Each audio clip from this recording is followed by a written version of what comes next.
আমাদের এই বর্তমান আর ভবিষ্যৎকে সুন্দর করার উপায় কি? কেউ বলবেন আজ নিরন্তর পরিশ্রম করতে থাকো, কর্ম এবং চেষ্টা করতে থাকো। তার থেকেও বেশি গুরুত্বপূর্ণ কিছু আছে, বিগত অতীতের সাথে শান্তি স্থাপনা করা। কারণ অনেক সময় আপনার এই অতীত আপনাকে সামনে অগ্রসর হতেই দেয় না। আর অতীতের এই বিতৃষ্ণা যদি আপনি ভুলতে না পারেন, তাহলে বর্তমানের এই মিষ্টি সুখ আপনি কিভাবে উপভোগ করবেন, ভবিষ্যৎকে কিভাবে সুন্দর বানাবেন?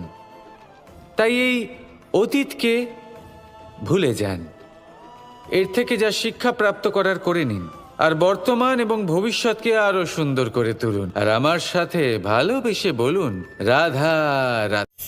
জীবনে অনেক সময় আমরা সমস্যার জালে এমনভাবে জড়িয়ে পড়ি যে আমরা বুঝতেই পারি না যে আমাদের কি করা উচিত, কার সাহায্য চাইবো, কার সাথে দেখা করব, বুঝতেই পারি না। অনেক সময় এমন হয় যে সমস্যা আমাদের থেকে শুরু হয় না, অন্য কারোর থেকে শুরু হয়। অনেক সময় এই সময় এমন খেলা খেলে যে আপনি সেই সমস্যায় ফেঁসে যান। কিন্তু সমস্যা যেখান থেকেই শুরু হোক না কেন, সেই সমস্যার সমাধান আপনাকে করতেই হবে। অনেক সময় মানুষ এমন বলেন, আমার অতীত এত বাজে, সেটা শুধরে কি হবে? এই ভুলটাই তারা করে বসেন। দেখুন, আগে যা হয়ে গেছে, যা শুধুই অতীত, যা সত্য তা কখনো বদলানো যাবে না। কিন্তু এটাও সত্যি যে এখন থেকে সামনের যে পথ, সেটাও আপনার হাতে রয়েছে। আপনি একে ভালোও বানাতে পারেন, খারাপও বানাতে পারেন। তাই আপনার এটা শুধরে নেওয়াই উচিত। কারণ মানুষ আসলে তার নিজের অতীতকে নয়, তার বর্তমানকে প্রভাবিত করতে পারে। এই বর্তমানই পরবর্তীকালে অতীত হবে, যা আপনি শুধরে নিতে পারেন। তাই আপনি সেই চেষ্টাই করুন, নিরন্তর চেষ্টা করুন। ধন্যাত্মক দৃষ্টিভঙ্গি নিয়ে নিজের বুদ্ধি প্রয়োগ করুন, সাহসের সদ্ব্যবহার করুন, যাতে আপনার আগামী সময় আপনি আরো ভালো করে তুলতে পারেন। আপনার সমাপ্তি আর সমাপ্তির পথে এই যাত্রা, তাকে আপনি সুখময় করে তুলতে পারেন। তাহলে এটাই করুন আর আমার সাথে ভালোবেসে বলুন, রাধা। মানুষের সবথেকে বড় শক্তি কি? তার বাহুবল, অর্জন করা ধন, নাকি তার পেছনে দাঁড়িয়ে থাকা তার সমর্থক বা প্রশংসকদের দল, নাকি ঈশ্বরের আশীর্বাদ?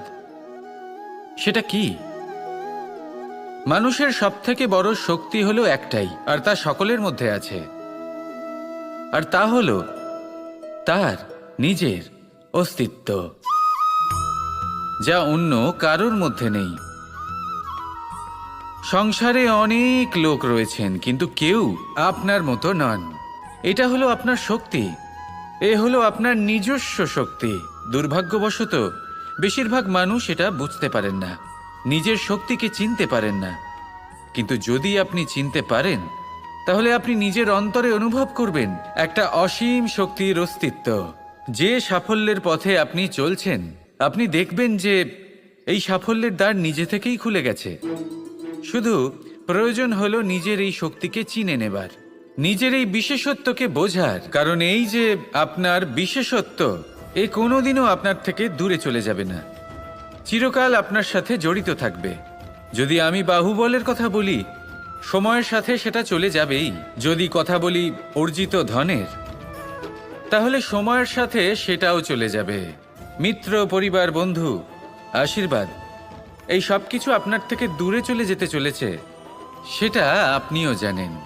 কিন্তু এই যে আপনার অস্তিত্ব, আপনার বিশেষ শক্তি, যা শুধু আপনার সাথে আছে, তা চিরকাল আপনার সাথেই জুড়ে থাকবে।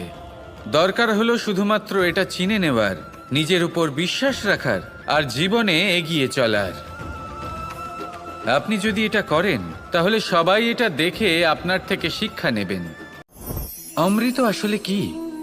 আমরা সবাই জীবনে অমৃত লাভ করতে চাই, কিন্তু এই অমৃত আসলে কি? এ কি অমরত্ব লাভ করার কোনো মন্ত্র, নাকি সামনে এগোনোর কোনো পথ? নাকি অমৃত সেই রস যা অসুর আর দেবতারা সমুদ্র মন্থন করে লাভ করেছিলেন? নাকি সেই ওষুধ যা ঋষি মুনিরা ভ্রমণ করে খুঁজে বের করেছিলেন? অমৃত যদি কিছু হয়, তাহলে তা হলো আশা। কখনো কোনো মাতাকে দেখুন, উনি নিজের সন্তানকে কত আগলে রাখেন, তার যত্ন নেন, তার পালন পোষণ করেন। এই আশা নিয়ে যে পরবর্তী জীবনে এই সন্তান খুব বড় কিছু করবে, ওনাদের খুব ভালোবাসবে। এবার আগামী দিনে কি হতে চলেছে তা আমরা জানি না, পর মুহূর্তে কি হতে চলেছে তা আমরা জানি না, আগামী মুহূর্তে আপনি জীবিত থাকবেন কিনা সেটাও আমরা জানি না। কিন্তু আমরা অনেক বছরের পরিকল্পনা বানিয়ে ফেলি, সেটা অবশ্য মন্দ নয়। দেখুন, জীবন যাপন করার এই আশা, এটাই ভবিষ্যতের আধার হতে পারে।